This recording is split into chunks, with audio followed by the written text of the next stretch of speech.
Muy buenas tardes, a nombre de la Academia Judicial, les damos una cordial bienvenida a todos y a todas a quienes nos acompañan a través de la plataforma Zoom y a aquellos que nos están viendo por Facebook a la última charla del mes de septiembre del ciclo de charlas en línea Contingencia y Justicia, algunos temas para la reflexión. La charla del día de hoy está dividida en dos partes. La primera parte contará con la ponencia del expositor y la expositora, con lo cual tendrá una oración de 60 minutos la ponencia de ambos, para luego dar lugar a las preguntas que ustedes en la plataforma Zoom podrán hacer levantando la mano y así podrán hacerlas a viva voz a quien ustedes quieran hacerla, tanto al expositor o a la expositora. La charla del día de hoy tratará sobre el acoso sexual laboral. Para ello contaremos con la presencia del profesor Sergio Gamonal, quien es abogado, profesor titular de Derecho del Trabajo de la Facultad de Derecho de la Universidad Adolfo Ibáñez, director académico del Magíster en Derecho Laboral y Seguridad Social en la misma casa de estudios. Al profesor le solicitaremos que nos hable de las narrativas en el acoso sexual, las narrativas de estas como discriminación de la mujer, las narrativas como forma de hacerle competencia a la mujer y las narrativas en la teoría de las masculinidades, para luego dar lugar a la ponencia de Diana Maquilón, quien es abogada, magíster en Derechos Humanos de la Universidad de Nueva York, coordinadora jurídica en la Secretaría Técnica de Igualdad de Género y No Discriminación de la Corte Suprema, quien se referirá sobre el procedimiento de actuación de prevención y denuncia del acoso sexual en el Poder Judicial. Muy buenas tardes a ambos y muchas gracias por aceptar la invitación que les ha hecho la Academia Judicial y por el apoyo que nos ha dado la Secretaría en esta charla. Como les decía, vamos a comenzar contigo, Sergio. Bueno. Así que comencemos con el tema del acoso sexual y vamos a comenzar con una primera pregunta que te voy a hacer. ¿En cómo influencian las narrativas en el derecho y en particular en el acoso sexual? Bueno, Matías, muchas gracias y quiero agradecer a la Academia Judicial, a la Secretaría de Género de la Corte Suprema por la invitación. La verdad es que las narrativas o los relatos contextuales son muy relevantes en la hora de aplicar el derecho y en la hora también de interpretar los hechos para aplicar luego el derecho por parte de los operadores jurídicos. Las narrativas o los relatos suelen ser relativamente inconscientes, o sea, está más que en el ámbito de las ideas que uno va adoptando en su vida, más bien está en el ámbito de las creencias. Si uno siguiera Ortega y Gasset, ¿ya? Uno vive en las creencias, ¿no? Y entonces suelen ser relativamente imperceptibles, incluso aunque uno crea tener, no sé, ideas progresistas, puede que tengas en tu ADN desde niño, has ido adoptando ciertas visiones, ciertas perspectivas relativamente, o narrativas, ¿no? Que pueden ser no tan progresistas, o pueden ser machistas, los micromachismos, etc. Y otras veces las narrativas o los contextos ya en el derecho son más explícitos. Cuando hablamos, por ejemplo, del principio de protección en el derecho laboral, es una suerte de narrativa fundante del derecho laboral y es más explícita, está en la Declaración Universal de Derechos Humanos, están las constituciones, etc., ¿no? Así que cuando uno habla de narrativas en el derecho es algo bastante amplio, desde narrativas implícitas hasta narrativas más concretas, explícitas, que uno ya incluso puede identificar con los principios del derecho como estos principios sustantivos, ideas matrices que van en el subtexto de las normas, o que a veces pueden estar positivados, pero que dan un sentido, una ratio legis, a un área del derecho o a un conjunto de normas en particular.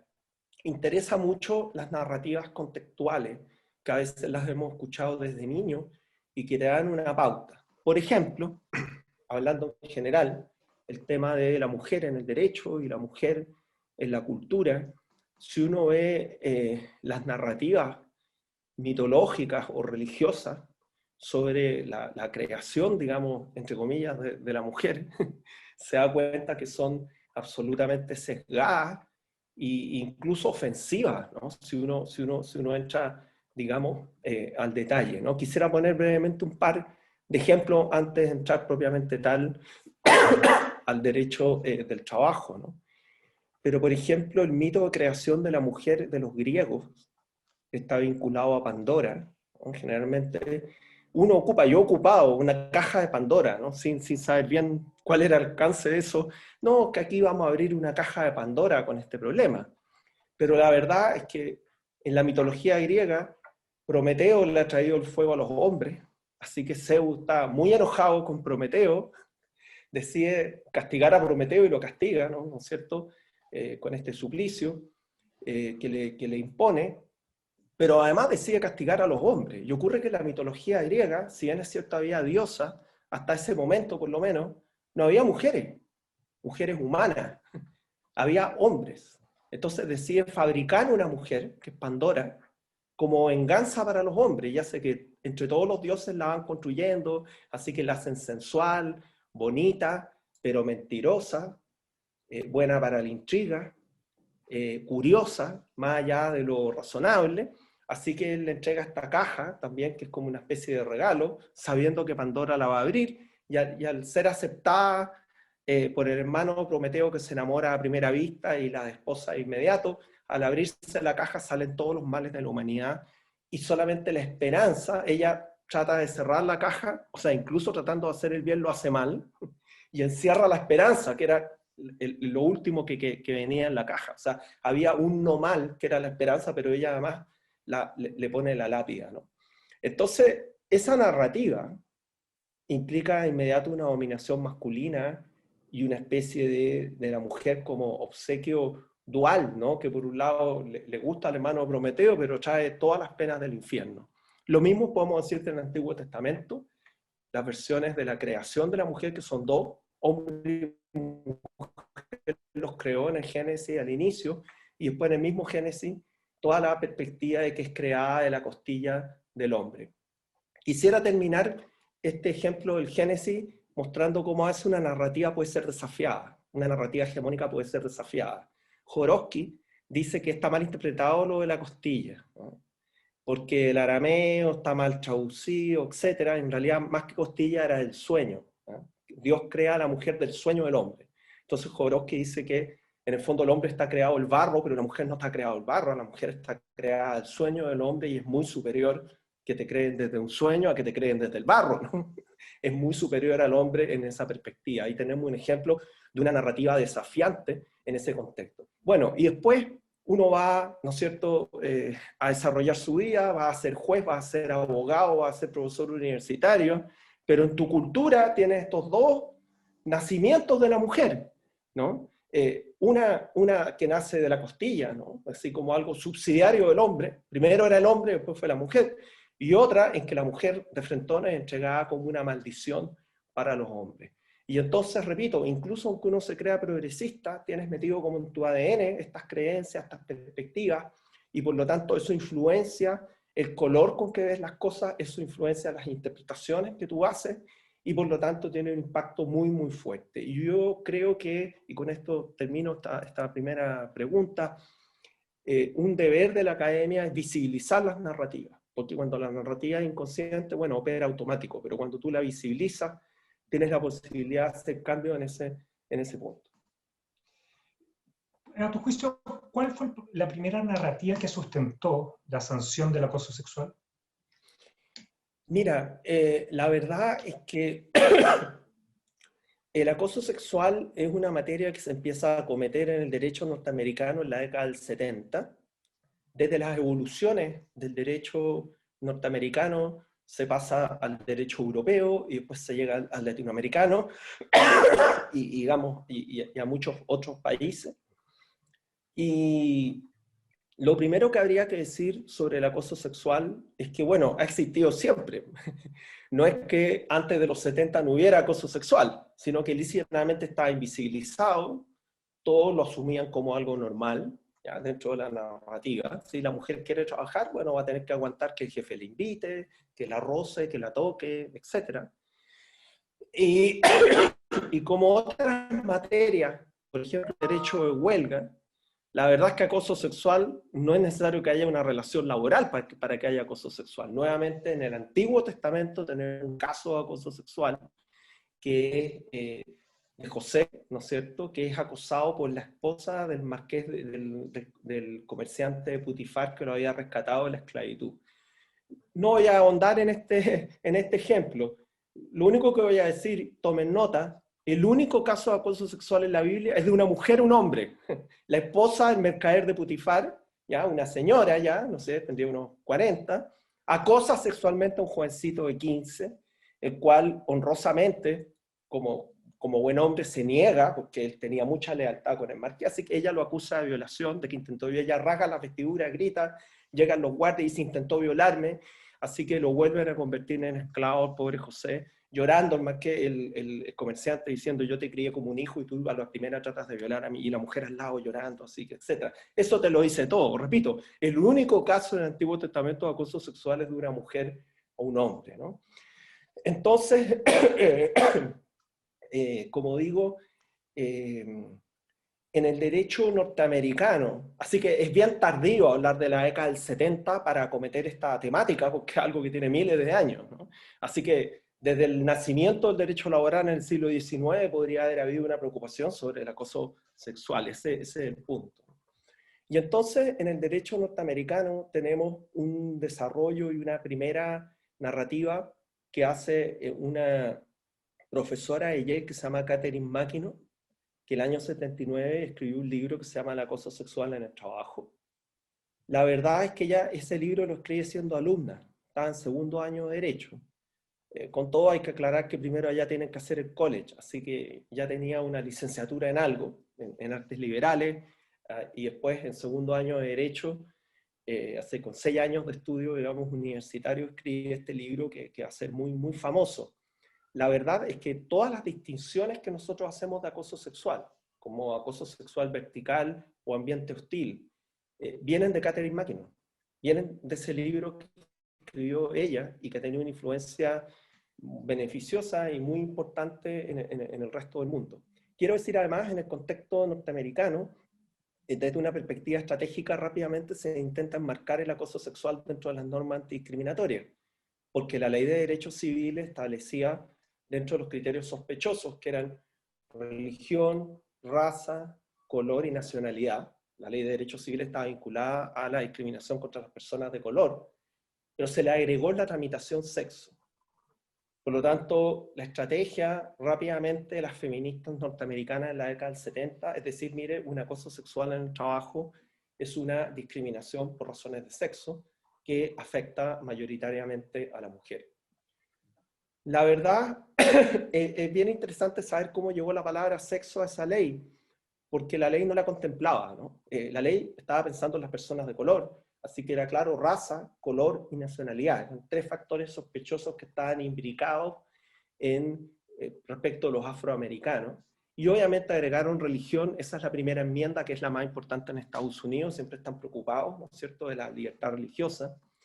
Pero en la tramitación, un senador republicano, como estrategia, agregó en una indicación la palabra sexo, esperando que la ley fracasara, ¿no? Porque agregar la palabra sexo implicaba que eso iba a beneficiar a la mujer, y la mayoría de los legisladores eran hombres en la década del 60, y por lo tanto su estrategia era agregar la palabra sexo.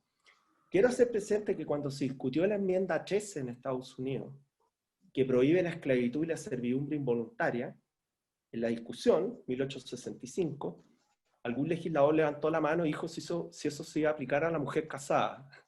Y todos, incluyendo Lincoln, dijeron, no, no, que quede en acta, la mujer casada tiene la servidumbre natural al hombre, no al marido, ¿no? Así que por favor, esto es para los negros, esto no es para la mujer casada, ¿no? Entonces, no estaba tan enajenado este senador al pensar que si incluía la palabra sexo, iba a poder torpedear la ley de derechos civiles. Bueno, nadie sabe para quién trabaja. Todas las mujeres republicanas del Partido Republicano, que eran legisladoras, hicieron una campaña pública para que se aprobara rápido la ley con la palabra sexo, a lo cual se unió la esposa de este señor. Así que yo a veces en los cursos hago presente que a veces las cosas son por chiripa, como decimos en Chile. Pero eso no le quita a Chan, digamos, una norma que aumenta la protección, pero a veces son por casualidad, como estoy explicando en este caso, ¿no? Una estrategia que buscaba derribar la ley de derechos civiles terminó siendo beneficiosa al incluir sexo como criterio sospechoso.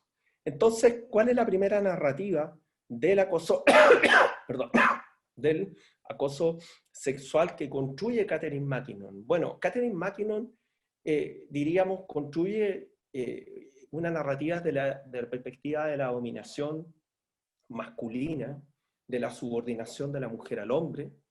Ella dice cosas bien interesantes, por ejemplo, que la mujer trabaja como mujer.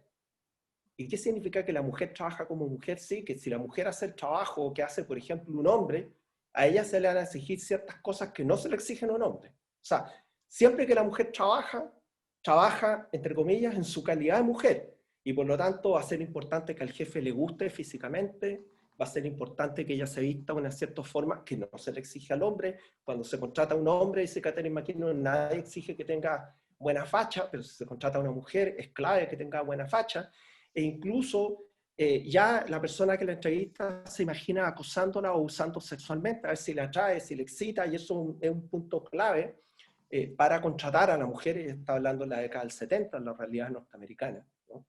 E incluso dentro de la invisibilidad del acoso se toma como absolutamente normal, como escenarios menores, esto de que te pueda ocurrir un acoso sexual por parte de alguno de tus superiores, ¿no? Entonces, la primera narrativa, bueno, es un poco más amplia de lo que yo estoy explicando. Ella se presenta como hay una segregación horizontal, los trabajos propios de mujeres, enfermeras, secretarias, no sé, bartender, se me olvidó la palabra en castellano, sí, bueno, en fin, pero ella se presenta, hay una serie de actividades que hacen solamente las mujeres, y también vertical, ¿no? Lo que se llama el techo de cristal. O sea, la mujer puede ascender, pero no va a llegar muy arriba. Yo recuerdo los 80, cuando estudiaba Derecho, siempre se comentaba que había más juezas mujeres que hombres, pero todavía no había llegado ninguna mujer a la Corte Suprema, ¿no? Eso sería segregación vertical. De alguna forma van quedando en el camino las mujeres, ¿no? Ocurre en las facultades de Derecho y en la academia, que las mujeres son excelentes alumnas, son ayudantes, pero cuesta mucho más que lleguen a profesoras. Ahí sería bueno pensar por qué ocurre esa situación, porque para nosotros los hombres es más fácil la carrera académica, siendo que ellas son ayudantes. O sea, digamos, no es un tema de competencias ni nada, pero hay un salto, hay un vacío ahí entre ser ayudante y pasar a ser profesora o empezar un track de carrera docente. Y entonces va denunciando Catherine MacKinnon, ¿no? Cita a Talcott Parsons, el famoso sociólogo norteamericano de la década del 50, ¿no? Que ya Talcott Parsons dice que en las organizaciones laborales la mujer asume el rol de mamá en los trabajos, ¿no? Además, se le identifica, así que es mamá en la casa y es mamá en el trabajo, ¿no? Así que ella construye, digamos, esta narrativa que yo diría que es la más popular, ¿no es cierto? Esta idea de la mujer como objeto, la mujer como deseo sexual, y entonces una instancia de dominación excelente del trabajo, aparte del hogar, ¿no es cierto? Y todo el ámbito del trabajo de reproducción, digamos, el espacio de reproducción, el tiempo de reproducción, también en el hogar. Y entonces Catherine MacKinnon, en este libro, que como digo, bastante completo, denuncia cómo además todos los hombres somos cómplices, incluso pasivos, en todos los roles, como papás, como hermanos, como hijos, como jueces, como abogados, como académicos, etcétera, en esta situación de la mujer. Tú en el video que hiciste para incentivar la difusión de esta charla hablas sobre las narrativas de acoso sexual y mencionas a las narrativas de las competencias. ¿A qué se refiere el paradigma de las competencias? Gracias, Matías. Mira, bueno, lo que ocurre es que este fue como la primera aproximación, como digo, que ha sido muy importante, la de Catherine MacKinnon, al problema del acoso sexual en el trabajo, ¿no? Pero ocurre que observando lo que ocurre en los trabajos, ¿no? De repente te vas a encontrar que hay acoso sexual que no está tan vinculado a deseo sexual, o acoso sexual a hombres, lo cual rompe como la perspectiva de la Catherine MacKinnon. Entonces ha habido otros autores que pretendo mencionar hoy. Una es Vicky Schultz, ahora, con el paradigma de la competencia, y otra es Anna Hindley, con la teoría de las masculinidades. Entonces, estas no son narrativas contrarias a la de Catherine MacKinnon, sino que son complementarias, digamos, van agrandando el cerco de relatos y narrativas alrededor de lo que va ocurriendo en el trabajo. Entonces Vicky Schultz complementa la narrativa de Catherine MacKinnon diciendo que los hombres defendemos los mejores puestos de trabajo. Y para defender los mejores puestos de trabajo construimos un relato simbólico del trabajador ideal. Y adivinen, claro, el trabajador ideal tiene puras características masculinas. Agresividad, no sé, bueno, en fin, así con una especie de Schwarzenegger del trabajo, ¿no? Entonces, se construye una especie de visión simbólica y real, absoluta, ¿no?, de lo que es el trabajador ideal, y ocurre que los hombres encajamos mejor en esa visión que las mujeres, digamos. Y ese relato simbólico, una forma de, por eso paradigma de las competencias. ¿Cómo le compito a la mujer? Porque la mujer llega al lugar de trabajo y es igual de competente que el hombre, o más competente. Entonces, ¿cómo hago yo como hombre para competirle a la mujer? Bueno, con este relato simbólico, un poco imaginario, el Schwarzenegger del trabajo. Ella, por ejemplo, cita, Vicky Schultz, cita, que también trabaja en Yale, con Catherine, o sea, no digo que trabajen juntas, es profesora igual que Catherine MacKinnon en Yale. Vicky Schultz dice que, por ejemplo, consultándosele a muchos litigantes en Estados Unidos, cómo se autoperciben, etcétera, llegaron a la conclusión que la mayoría de las percepciones eran la del litigante Rambo. ¿Ya? Claro, y Rambo, es difícil ver una mujer Rambo. Gracias a Angelina Jolie ahora tenemos mujeres Rambo, pero en esa época la visión era una característica absolutamente machista, por decirlo así, de lo que sería el trabajador ideal. Y además Vicky Schultz hace presente que es bien flexible esta construcción. O sea, en algunos casos, para ser abogada, se dice que las mujeres son muy emotivas y agresivas, ¿no? Y en cambio, para ser CEO o gerente general, se dice que les falta agresividad. O sea, además es de geometría variable, de geometría variable como Naticia, ¿no?, tipo el hecho de Procusto, ¿sí? Es de geometría variable para que siempre la mujer salga perdiendo frente a esta como narrativa de la competencia. Vicky Schultz, además, con esta perspectiva, logra explicar algunos acosos a hombres. El hombre que no responde a esta narrativa de Schwarzenegger.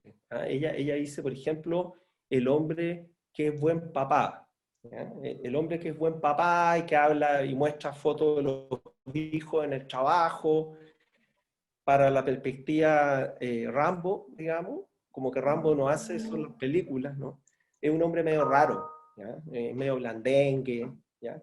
Yo sé que ustedes están pensando, bueno, o sea, el abogado Rambo debe tener un maní en el cerebro, ¿no? Digamos, si le hacen un escáner, digamos, en vez de neuronas tiene un maní, un poroto, pero bueno, es como se ha construido la narrativa, ¿no? El hombre que tiene amigas mujeres, o sea, el hombre que piensa en la mujer no solamente como un objeto con el cual acostarte, sino que puede ser amigo, ese es medio raro. No, mira, es que es amigo, esta colega, pero como que no pasa nada más, ese sí, Gamonal es medio blandengue, es medio raro, eso es extraño. Y también el hombre que a veces se emociona y le sale una lágrima, es raro. Dentro de la cultura machista, el hombre puede llorar, pero en contextos muy determinados, por ejemplo los deportistas, ¿no? Meten el gol, va a ser campeón del mundo, y ahí, en ese espacio, los hombres se abrazan, se besan y lloran en conjunto, y eso es ser muy macho, pero si tú ves una película y te emociona, eso es medio raro, digamos, eso no fue ganando la Copa del Mundo, la competencia, etc. Y por lo tanto, Vicky Schultz logra visibilizar esta perspectiva de la competencia. Esto se ve todos los días, ¿no? Por ejemplo, ¿cómo le compito yo a una colega de trabajo si a ambos viene un ascenso y ella y yo competimos por el puesto? Yo, hombre, ¿cómo le compito? Me quedo hasta las 11 de la noche en la oficina. Porque generalmente la mujer ya de cierta edad va a tener familia, hijos, ella se quiere ir a la hora. Ojo, me quedo hasta las 11 pero hago el mismo trabajo. Pero desde esta óptica de la competencia, mira, Gamonal, qué eficiente, se trabaja 20 horas al día. En realidad es una ineficiente, porque hace lo mismo que la mujer hizo hasta las 6 de la tarde. O sea, hubiera que ascender a esa mujer y no al hombre. Pero la forma de competirle es, te quedas y haces alarde de que te quedas hasta las 11 de la noche, sabiendo que tu colega, y a la vez tú tienes, entre comillas, probablemente una mujer cuidando de los hijos, ¿no? En algunos estudios que se han hecho acá en Chile, varios abogados han confesado que les gusta mucho el sistema porque llegan a la casa y los niños duermen, o sea, lo que se llama el papá de fin de semana, sábado y domingo, ¿no? Porque tienen a la mujer cuidándole a los niños y así puede competirle a la abogada mujer, aunque el tipo sea menos inteligente, menos capaz y menos eficiente, ¿no es cierto?, que esa abogada. Así que esta narrativa complementaria a la de Catherine McKinnon fue muy importante por parte de Vicky Schultz. Pero aquí quisiera terminar haciendo una pequeña precisión. Vicky Schultz hace presente en todo caso que esto no es una narrativa generalizada, sino que en ciertos contextos los hombres se protegen y compiten de esta forma. Protegen los cargos más altos, los de mayor remuneración, pero que no hay acuerdo entre los hombres en esta visión. Así que ella dice, ojo que esto no es algo así tan como generalizado de alguna forma. Tú hiciste mención a la teoría de las masculinidades. ¿Cuál es el aporte de esta teoría al acoso sexual? ¿Cuál es el papel de esta teoría en el acoso sexual? Sí. Bueno, las masculinidades obviamente no es una construcción de juristas, sino sociólogos, antropólogos, etcétera, y que llega al derecho a aportar una visión. Y yo diría que una de las profesoras más expertas en eso en Estados Unidos es Anne McGinley, de la Universidad de Nevada, y que ha venido varias veces a Chile, ¿no? Y entonces ella toma la teoría de las masculinidades y la aplica en lugar de trabajo.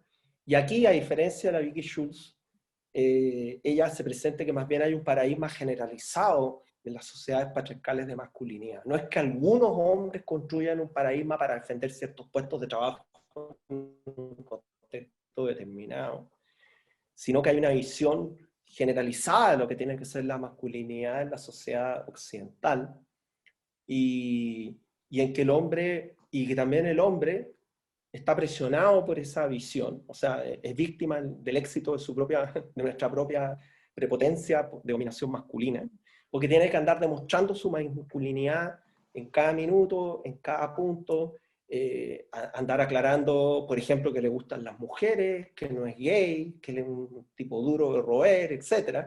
Y entonces esta visión de las masculinidades y de las masculinidades pluridimensionales, habla Catherine McKinnon, ya voy a llegar a eso, porque ella dice que hay que ver realmente caso a caso en el contexto, si hay factores discriminatorios interseccionales, o sea, esto pues también va a servir para aplicarlo en el caso de discriminación a la mujer, acoso a la mujer, ¿no?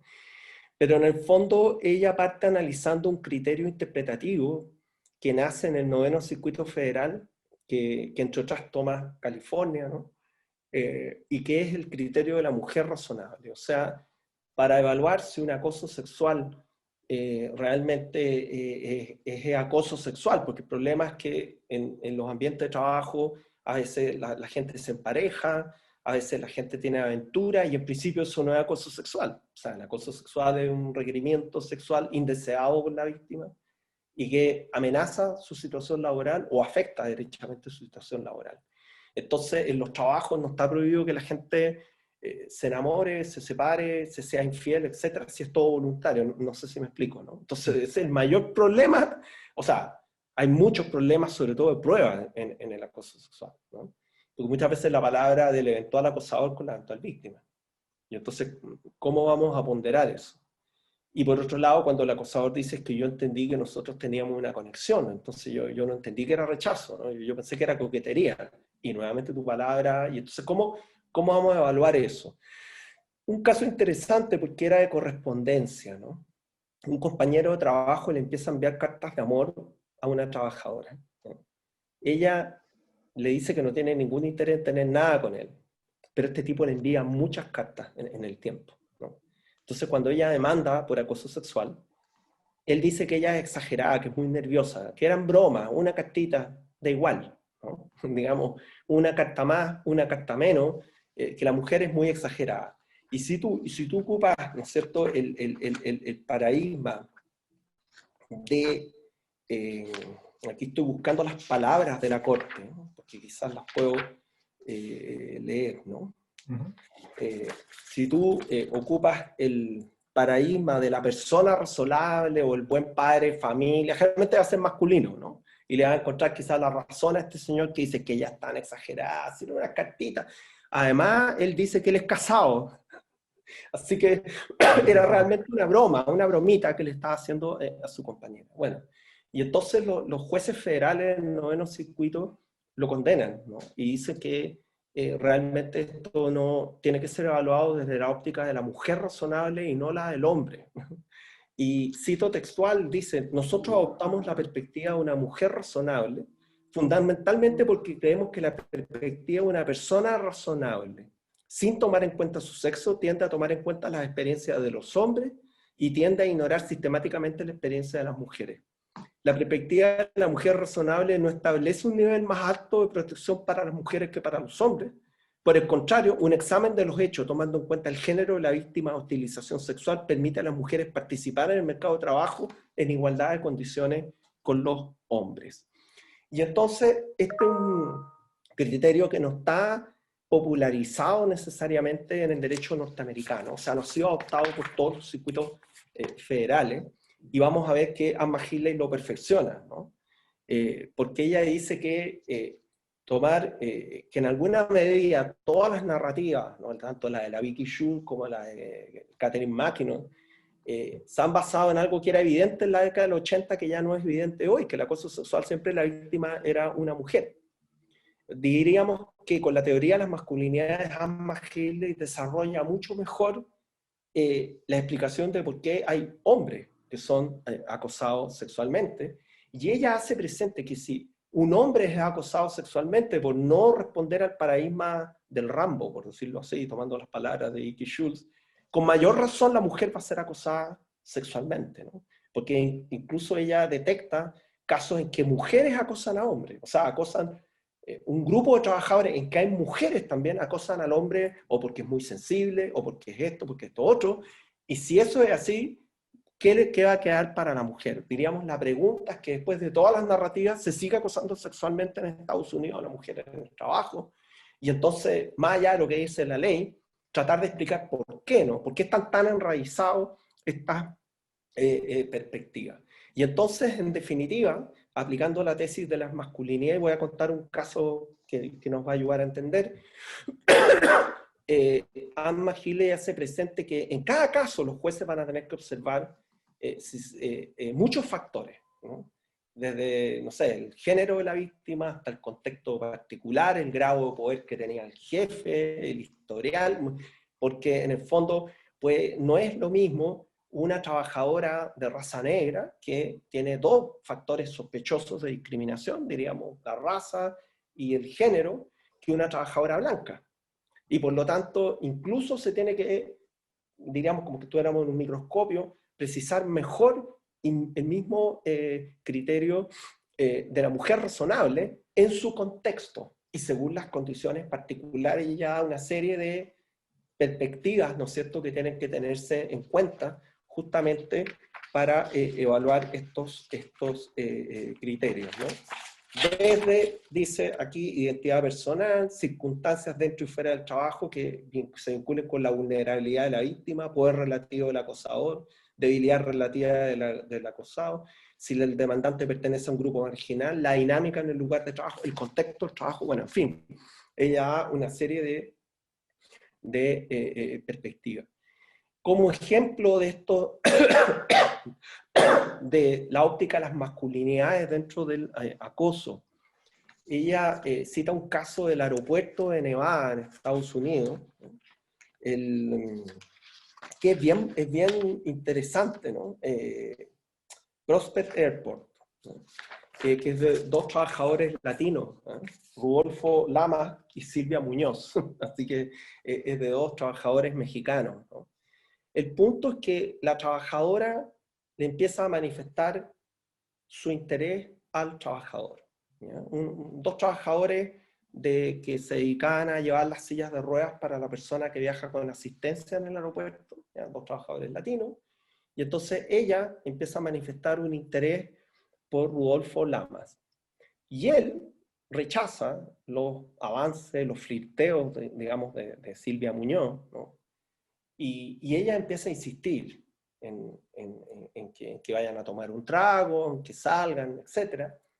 Y entonces en un minuto él le dice que en realidad él no tiene ningún interés en tener algo con ella, por varias razones. Una, porque él es muy católico y quedó viudo hace 2 años, y además sigue enamorado de su mujer, y además está dedicado a cuidar a sus hijos. Son todos los motivos que da Rudolfo Lamas para no querer salir con Silvia Muñoz. Y entonces esto empieza a permear a los demás trabajadores, ¿ya? Y los demás trabajadores del aeropuerto empiezan a encontrar raro, porque incluso Silvia Muñoz dice que ya, en realidad ya no le interesa una relación, que incluso con que hubiera puro sexo ya estaría feliz, porque está tan enamorada, digamos, que lo que sea, lo que quiera otorgarle Rudolfo Lama. Y Rudolfo Lama dice, no, yo no quiero nada, estoy preocupado de mi hijo, déjeme en paz, más todavía pienso en mi mujer, etc.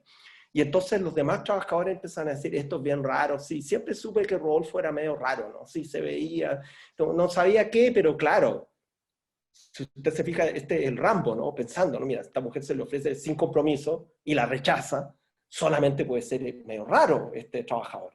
Entonces el trabajador habla con la gerencia, empieza la queja de acoso, y los gerentes o el gerente encargado le dice que él debiera estar bailando y cantando, ¿no? Después de escribirle, no sé, que se topó con otro Rambo en la queja, que él debiera estar bailando y cantando. Bueno, esto termina con afectación de su integridad psíquica, porque empieza una situación muy tensa en todo el trabajo, demanda, y el Tribunal de Distrito rechaza la demanda, diciendo que el abogado de Rodolfo Lamas había comentado en la audiencia que en realidad cualquier hombre estaría feliz con esto, pero que su cliente no. Y entonces la sentencia, bueno, yo me río, pido disculpas, pero contando, digamos, obviamente para pobre Rodolfo Lamas esto es terrible, pero entonces en la sentencia dicen, bueno, incluso el mismo litigante del demandante reconoció que cualquier hombre estaría feliz con esto, o sea, sexo sin compromiso, ofrecido por una compañera de trabajo. Por lo tanto, no nos parece de la gravedad, etc. Y la Corte de Apelaciones revoca, llamándole la atención al juez de instancia, diciéndole que han operado con estereotipos, que esto es inaceptable y que tiene que rehacerse el juicio, pero ahí llegaron a una transacción e indemnizaron a Rodolfo Lamas, ¿no? Así que, entre comillas, también en ciertos contextos podríamos hablar del criterio del hombre razonable, ¿no? Si Rodolfo Lamas pareciera absolutamente razonable sus explicaciones, ¿no? Salvo que tengas un maní en el cerebro y te creas litigante Rambo, ¿no? Para el litigante Rambo no es razonable. Y entonces la óptica de Catherine McKinnon logra precisar aún más el criterio de la mujer razonable a su contexto y a una serie de elementos que va a tener que ver el juez caso a caso, y además logra visibilizar que la teoría de la masculinidad, a diferencia de lo que decía Vicky Schultz, no es algo esporádico en algunos lugares de trabajo que los hombres construyan este paradigma, es un paradigma generalizado, ¿ya? Y que influencia a abogados, jueces, académicos, y entonces es bueno visibilizarlo, ¿no? Termino esta respuesta a tu pregunta con otro caso que ella cita también como de teoría de masculinidades, que ya no es, bueno, podríamos quizás marcarlo también como acoso sexual, pero es acoso puro y simple, ¿no? Hostigamiento, ¿no? Que es el caso On-Call, ¿no? El señor On-Call trabaja en una de estas plataformas petroleras en alta mar y es delgadito, bajo, ¿ya? Y todos sus compañeros de trabajo son altos y fuertes, etcétera. Y entonces, entre todos empiezan a decir que On-Call es gay. ¿Por qué es gay? Porque es más delgado, porque es bajito, ¿ya? Y empiezan a amenazarlo en el trabajo, ¿no? De que lo van a violar, ¿sí? Tú eres un gay tal por cual, te vamos a violar para que aprendas, no sé qué, etcétera, en grupo, ¿ya? Empiezan a amedrentar, a coaccionar a On-Call. Y esto termina que un día en las duchas de esta plataforma lo toman por la fuerza y le introducen la pastilla de jabón por el recto. On-Call demanda y pierde la demanda, ¿no? Los tribunales le dicen que eso son novatadas, ¿no? Dice, pero si los hombres nos hacemos novatadas en el servicio militar, en el colegio, ¿Ah? Si tú ves, es duro, es como que le están diciendo, pero sea hombrecito, ¿cómo viene a hacer una demanda solo por algo tan sin importancia? Porque por el resto te introdujeron la barra de jabón o col. ¿No? Deje de llorar, es sin llorar, digamos lo que le dice la corte. Entonces, considerado un caso escandaloso en Estados Unidos, desde la óptica de teoría de las masculinidades, algo aberrantemente humillante para el señor Oncol, y cómo los jueces operando con estas narrativas, que a veces invisibles, que no te das cuenta, logran decir que es una novatada, como que fuera scout, o como que fuiste al servicio militar, y te hacen una broma pesada, etcétera, que además algunas de esas novatadas son bien pesadas. Hemos visto en Chile problemas incluso de suicidio en el servicio militar, por algunas de las famosas novatadas que le hacen a los conscriptos. Por lo tanto, la teoría de las masculinidades amplía aún más la perspectiva de Vicky Schultz y precisa aún más el criterio de la mujer razonable empleado por los tribunales norteamericanos. Eso. Sergio, antes de terminar y darle paso a Diana, lo que será su ponencia, una pregunta. De acuerdo a las narrativas que tú nos has mencionado recientemente, ¿cuáles son los desafíos para el derecho chileno en esta materia, en el acoso sexual? Gracias, Matías. Mira, yo creo que hay muchos desafíos. Tenemos muchos desafíos. Así que Estados Unidos tiene desafíos, pero nosotros tenemos más desafíos. De partida, nuestra ley es de las últimas en Occidente. En el 2005, Chile tiene una ley que sanciona el acoso sexual. Somos los últimos. La India tenía ley, Sudáfrica tenía ley, y Chile todavía no tenía ninguna ley al respecto.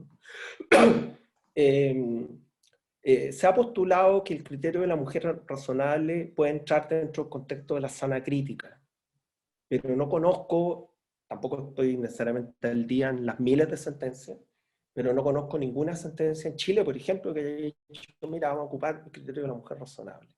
La doctrina ha dicho que, como está redactado el acoso sexual, igual hay que hacerle una interpretación, porque no es como que sea una super ley, pero ha dicho que caería también el ambiente hostil.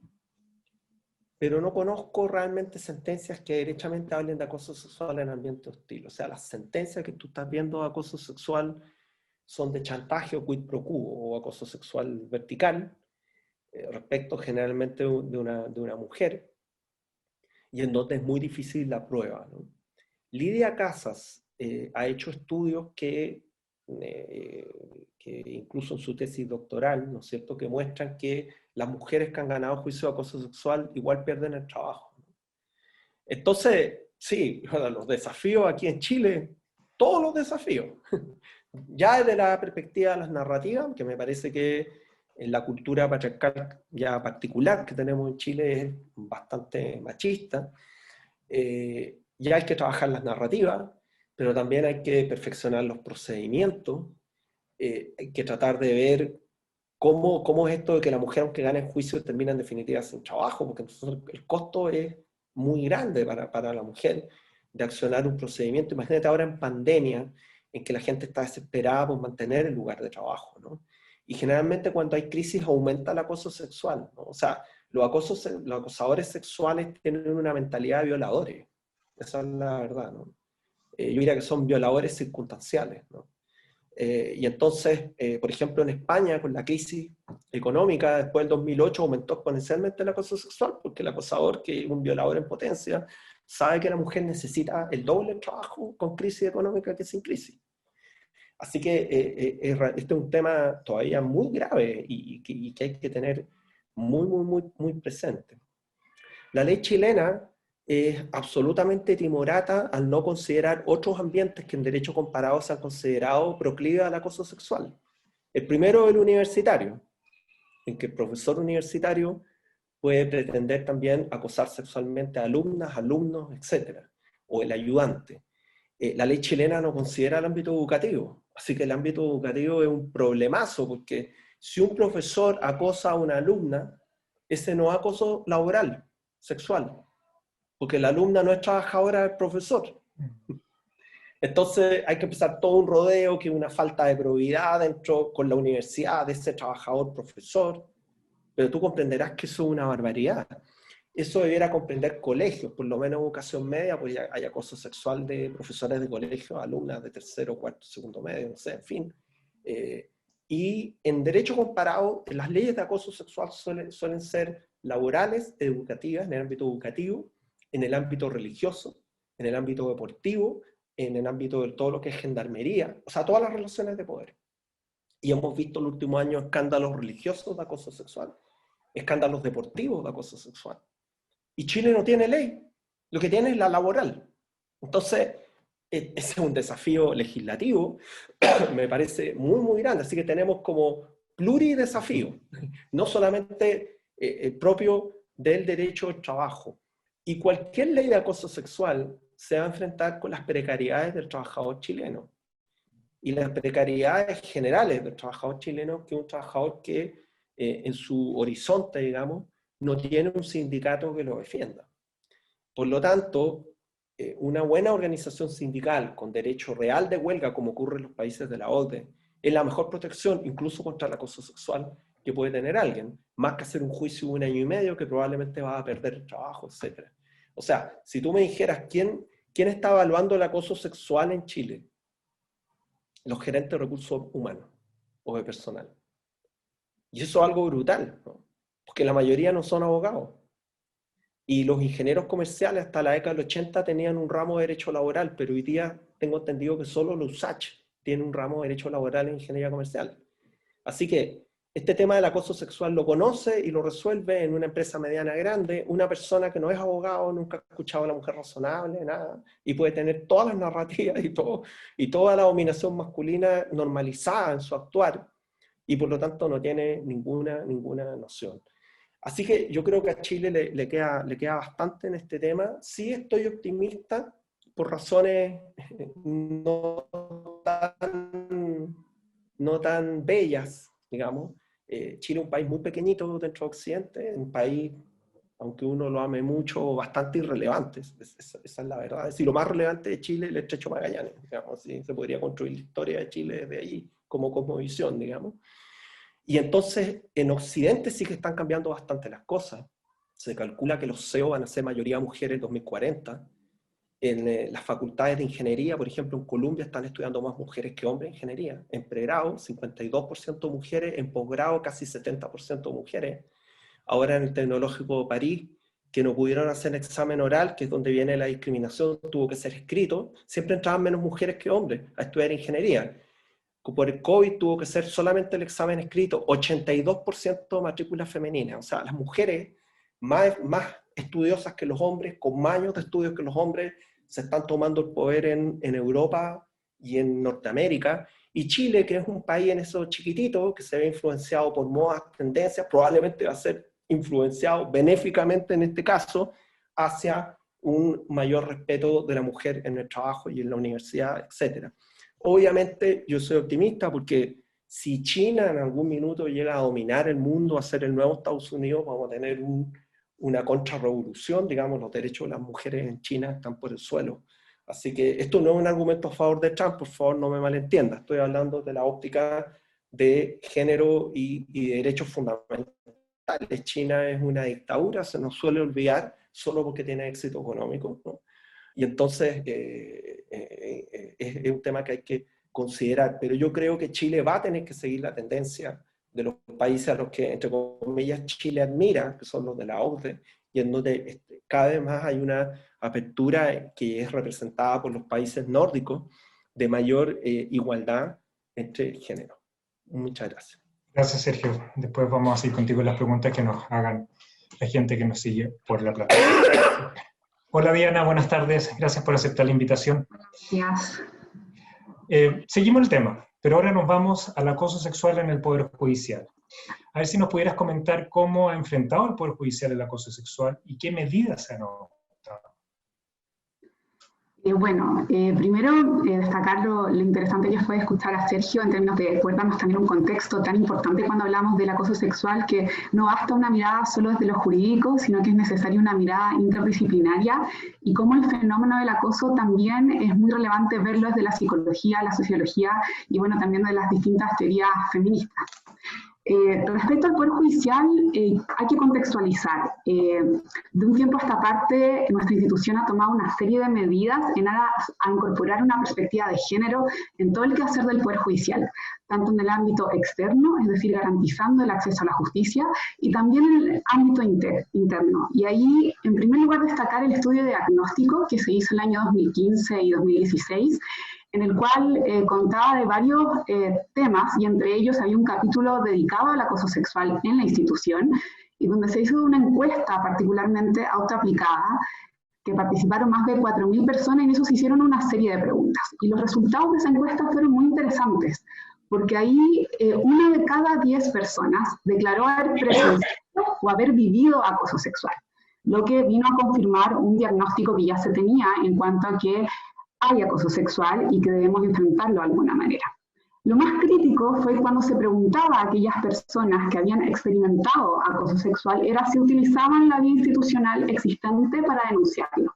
Y lamentablemente solo un 11% lo hacía, y de las personas que vivían acoso sexual o lo experimentaban, el 87% de ellas se lo contaba a algún compañero o compañera de trabajo. Entonces, es decir, los mecanismos existentes, y se conecta mucho a lo que mencionaba Sergio en cuanto a cómo una institución, ya sea una empresa o en este caso una institución del Estado, aborda esta temática y genera canales de denuncia que sean realmente efectivos y que no mantengan esta como aura de impunidad que existe respecto a aquellas personas que son acosadoras. A raíz del estudio diagnóstico, que fue la base, se generó lo que actualmente es la política de igualdad de género y no discriminación del Poder Judicial. Y la política tiene varios principios rectores, y entre ellos está la no violencia de género. Y lo interesante es que la política no solo, como señalaba, piensa en el ámbito externo, es decir, en las personas usuarias del sistema, sino también en cada una de las personas que integran el Poder Judicial. Y ahí el compromiso de la institución fue precisamente adoptar medidas para prevenir, erradicar y en aquellas situaciones que se den, investigarlo. Investigarlo no a secas, sino incorporando una perspectiva de género.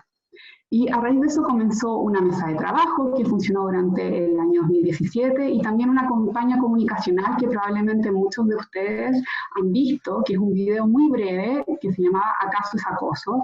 Y donde sale una mujer de alguna manera recibiendo una serie de comentarios claramente inapropiados, con contenido sexual, y uno de alguna manera podía empatizar o reconocerse en alguna de esas situaciones. Y esto lo que buscó es situar el tema, visibilizarlo como una realidad dentro de la institución para efectos de luego adoptar medidas específicas.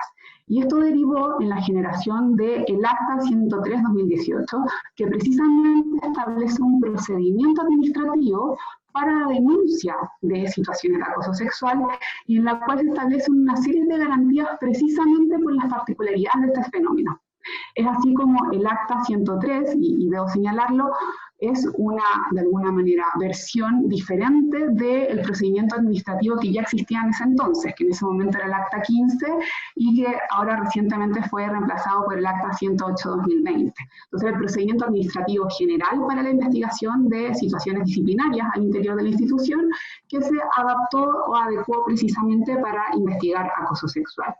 Y lo interesante de cómo se generó el acta fue precisamente esta mesa de trabajo, donde además estuvieron presentes todas las asociaciones gremiales, y quiero también destacar eso de la exposición de Sergio. Esto no es solo una situación que afecta directamente a la persona que sufre acoso sexual, también tiene un impacto en el espacio laboral, también tiene un impacto en el ejercicio de derechos fundamentales como nosotras, ciudadanos y ciudadanos en nuestro lugar de trabajo, y por lo tanto las asociaciones gremiales también tienen un rol muy relevante de desempeñar para hacer frente a estas situaciones y apoyar a aquellos trabajadores o trabajadoras que experimentan o sufren una situación de acoso sexual en concreto. Actualmente, bueno, el acta, dentro de varias cosas que espero poder ir comentando durante esta instancia, sí quiero destacar los principios que recoge, que entre ellos está la no discriminación, el derecho a la defensa, la buena fe procesal, imparcialidad, la diligencia y celeridad, porque tal como señalaba Sergio, muchas veces este tipo de denuncias o procesos se extienden en el tiempo, o finalmente las sanciones son muy bajas, o incluso no se llega a sancionar, siendo esto también un desincentivo para presentar este tipo de denuncias. Y para terminar esta respuesta, señalar que el acta también recoge expresamente algo que se mencionó, que son los estereotipos de género, y establece una prohibición expresa, una exclusión de la prueba cuando es atentatoria a derechos fundamentales y también cuando está basada en estereotipos de género. Y esto es muy importante porque se tiende a pensar en la víctima ideal y eso también nos lleva a una concepción determinada de lo que sería la mujer buena, estilo, y sin deseo de ofender a nadie, pero estilo Mariana, o sea, como la Virgen María, muy casta, muy pura, muy tranquila, muy sutil, y que por lo tanto una mujer que escapa de este paradigma de la mujer como perfecta, muchas veces es cuestionada, tanto en su relato, o incluso porque si se viste provocativamente, o una mujer que de alguna manera es más ambiciosa, se le cuestiona en realidad si puede o no haber sufrido acoso sexual. Tú mencionaste el acta 103, en el acta en la cual se establece un procedimiento. ¿Cuáles son los desafíos que se han tenido que tener ustedes como Poder Judicial en la implementación de este procedimiento de denuncia de acoso sexual? Bueno, el acta, como señalé, es del 2018 y entró en vigencia el 1 de julio de ese año, entonces tiene 2 años, un poquito más de 2 años en los cuales se ha implementado. Y claro, si bien ha sido un ejercicio interesante y lo reconocemos como un tremendo esfuerzo y un compromiso institucional con un abordaje serio de esta situación, sin duda creo que hemos enfrentado muchos de los desafíos que ya nombró Sergio anteriormente. O sea, por una parte está el tema de la prueba. Lamentablemente las situaciones de acoso sexual en su mayoría son casos en los cuales es la palabra de la persona denunciante versus la persona que es la acosadora. Y en algunas situaciones sí se logra tener algún tipo de prueba, sobre todo en el contexto actual, donde podemos tener videos o algún tipo de interacción por redes sociales, pero generalmente, y por ser en algunos casos un conjunto de hechos, no solo una situación, como señalaba Sergio el tema de las cartas, no fue solo una carta, fueron varios, tuve la oportunidad de leer ese caso, pero cuando son distintas situaciones las que van generando y produciendo el acoso, ¿cómo acreditarlo? Y esto además choca con una cultura, que porque claro, todos somos parte de esta sociedad y eso también se replica a nivel institucional, en la cual existe una hegemonía de ciertas miradas, estereotipos de género, prejuicios, y donde muchas situaciones son catalogadas como de esa área gris, en las cuales qué de esto es coqueteo precisamente, o qué de esto está permitido, y cuántas invitaciones a salir son constitutivas o no de acoso, o cuántas insistencias, entre otras cosas. También otro problema, además del estándar de prueba, como señalaba, es las altas expectativas que ha generado este procedimiento. ¿Y esto por qué? Porque se tiende a pensar en este procedimiento, que es de carácter administrativo, como un procedimiento de carácter penal. Entonces, las personas que desempeñan eventualmente el rol de investigadoras o aquellas que integran los órganos resolutores exigen un estándar probatorio muy alto, más allá de toda duda razonable. Y ahí resulta muy útil hablar de este estándar como la mujer razonable, o incluso podríamos pensar en utilizar una lógica estilo la prueba indiciaria que existe en la tutela en derecho laboral, pero que de alguna manera nos ayuda a abordar la cuestión probatoria en estos casos.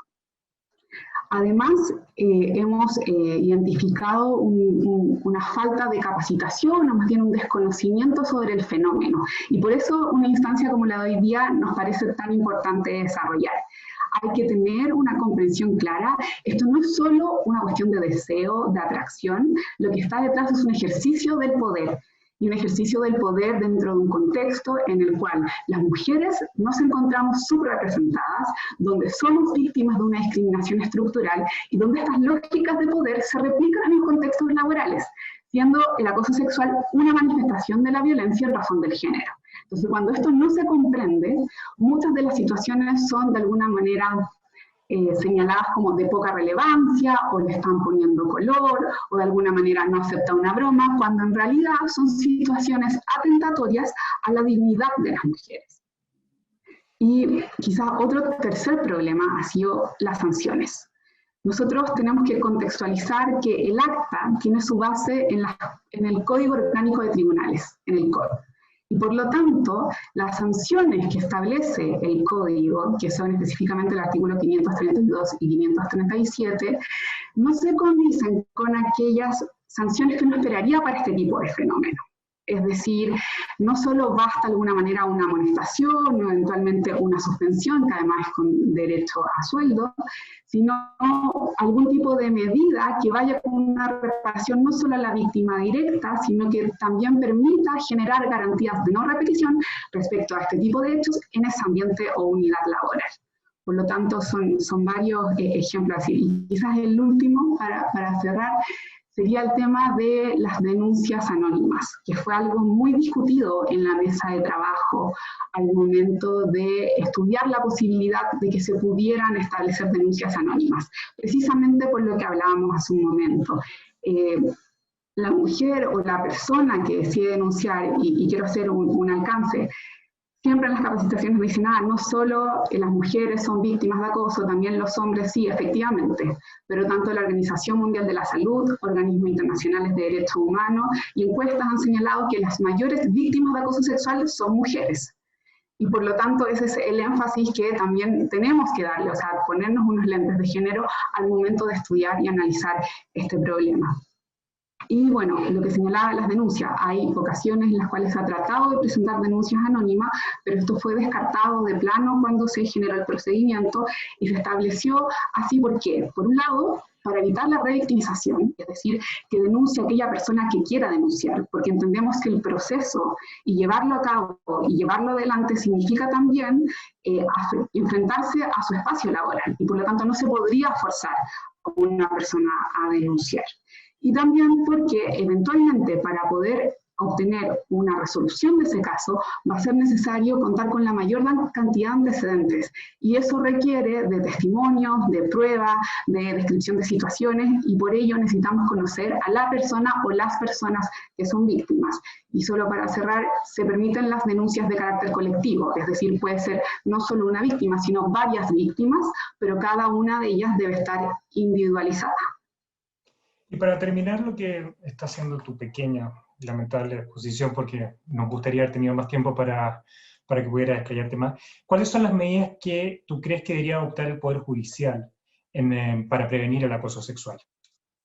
Yo creo que, a ver, por un lado hay que destacar todos los avances normativos, como había señalado, el hecho de que exista el acta, de que exista un procedimiento, que tengamos una política de igualdad de género y no discriminación. A esto se suma que recientemente entró en marcha la institucionalidad en materia de género, no solo la Secretaría de Igualdad de Género y No Discriminación, que está en la Corte Suprema. Ahora, cada jurisdicción cuenta con un comité de género y no discriminación, y además contamos a nivel nacional con el Consejo Consultivo Asesor, que son instancias que nos van a permitir seguir profundizando en estas temáticas. Yo creo que lo importante es reforzar el área de capacitación.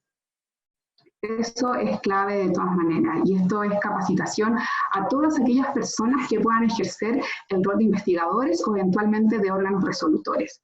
Y eso involucra desde los administradores de un tribunal hasta los fiscales y fiscales judiciales que eventualmente pueden llevar adelante estas investigaciones, ya sea generando cursos en la misma academia judicial o nosotros desde la Secretaría generando instancias de formación para ello. También hay que reforzar el acompañamiento y la información que se entrega a las personas que desean denunciar, o sea, el conocimiento del proceso. Ahí quiero destacar que el procedimiento que nosotros tenemos cuenta una particularidad, que es que existe un apoyo psicológico para la persona encargada de la investigación. Y esto es distinto a cualquier apoyo psicológico que pueda tener la persona denunciante. ¿Y por qué entendemos que esto es importante? Porque precisamente al tener una mirada interdisciplinaria y evitar caer en actitudes que repliquen estereotipos, es decir, la manera en que se formulan las preguntas, la manera en que el fiscal lee determinada situación, eso también requiere de cierto apoyo. Y por último, creo que otra medida sería interesante es medidas de reparación que consideren la intervención en los equipos de trabajo. O sea, insisto en que los efectos del acoso sexual van más allá de simplemente la persona que lo experimenta o lo sufre, también tiene un impacto a nivel de la institución y de las distintas personas que lo integran, y por ello creo que sería muy relevante que cuando pensamos en acciones reparativas también se considere a la unidad laboral. Gracias, Diana. Invito a todos los que nos están escuchando en la plataforma que levanten la mano para poder hacerle la pregunta a Sergio o a Diana.